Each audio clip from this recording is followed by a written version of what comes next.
Resident Evil 9 Requiem is bringing players back to Raccoon City some 30 years since the events of the first game, and will feature a stronger lean into horror with the unproven and novice FBI analyst Grace Ashcroft. And we also get the action-packed roundhouse-kicking style of Leon S. Kennedy from Resident Evil 4.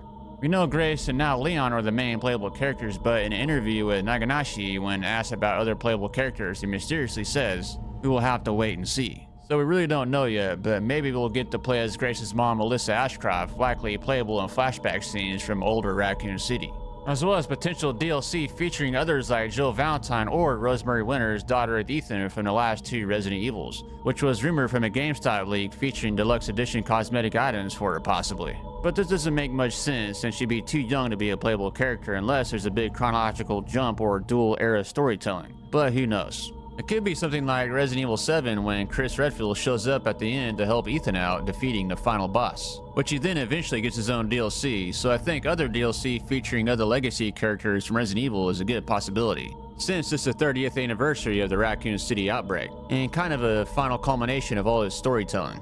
But all of it's just high hopes and hearsay at this point. The gameplay will be split evenly between the two characters, and they want two different kinds of experiences. We were showing Grace's character first because they wanted to show the true horror and desperation of the situation. It reminds me a lot of Ethan Winters in Resident Evil 7 at the Baker family farmhouse. Game director Nakanishi explains here that both Leon and Grace will play a lot differently. Grace's will be terrifying and Leon will be less scary, more ass-kicking.